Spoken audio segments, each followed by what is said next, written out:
Hello, welcome to STH English. The Prime Minister of Pakistan, Shehbaz Sharif, is off to Doha. He has landed there and he is going to be participating in this all important Arab Islamic summit that will be looking at the post Doha attack by Israel and the new architecture of security arrangement that seems to be on the cards.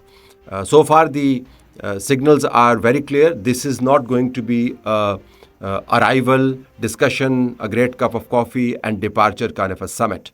The indications are that the summit will hope to create some sort of a network, a viable network of security understanding, sharing of intelligence, and joining of the diplomatic forces that will incorporate not just the Middle Eastern countries, but also Pakistan, Turkey, and Iran as well, to deal with what has become a common enemy for all the peace-loving countries, i.e. Israel. Israel will be looking at this summit very closely, and there are every reason to believe that they will go out of their way to sabotage its outcome. So far, there is no information available as far as the outcome is concerned, but apparently two types of views are prevailing in the realm of discussion. One view is that we need to create a blueprint for way forward. It could be in the shape of a stern resolution. It could be in the shape of a calendaral activity. Then in the next 3 months, we are going to be doing this. In the next quarter after the first one, we will be achieving these goalposts. Another part of the same view is that you will have to create some sort of a wall of diplomatic offensive against Israel. It is no longer possible to be reactive to what Israel does, that it manipulates capitals and you react to it. It attacks capitals, you react to it. It insults countries and global conventions on the conduct of diplomacy, on respect for sovereignty, and all the fundamentals that created the new world order after the Second World War, demolishes it, and you keep on reacting to it. You have to do something that is preemptive in nature, lay down the red lines, and then make a very strong push for the enforcement of those red lines. That's one part of it, more tilted towards diplomacy, more tilted towards coordination of policy among different capitals.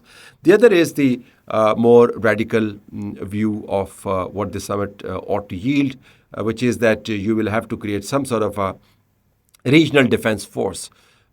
Some semblance of that force already exists.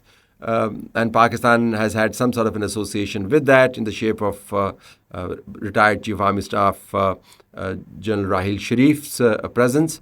But that force, frankly, is pretty much a toothless force and not meant to or not designed to deal with the big strategic and security challenge that Israel has become. So the second view is that you cannot simply leave it to statements. You cannot just express good intentions and strong will and resolve to counter punch Israel's offensives, because Israel is nothing if not a kinetic force that has run amok. Israel is nothing if not a total and a serial violator of other countries' sovereignty. So if you're dealing with a serial violator, a habitual recidivist, which has a tendency to fall back into old ways and criminal behavior, then you cannot simply convince them by casting pearls before this swine. So you have to deal with it as a matter of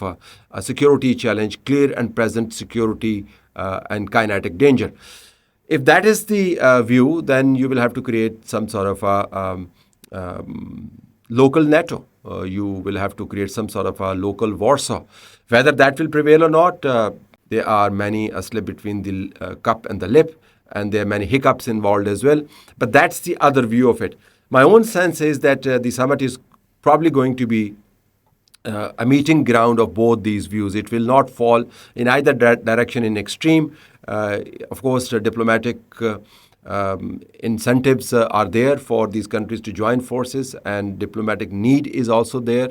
Also is the need to lay down the red lines and make sure that every time that red line is crossed, a set of reactions are automatically unleashed. But at the same time, you cannot just leave it there. You'll have to create some sort of a defense mechanism and offensive capability within this region to deal with Israel. Remember, Qataris have not just spoken about their right to respond to Israel as an individual, an independent country. Qataris have also spoken about this being a regional threat. And this has been echoed by both Saudi Arabia and UAE and Iran and Turkey are also talking the same language. Pakistan has spoken the same language. So if it's a regional threat, then there's going to be a security related regional challenge to Israel, that you can no longer continue to violate this. You can no longer be allowed to do this. And here is how we are going to deal with you.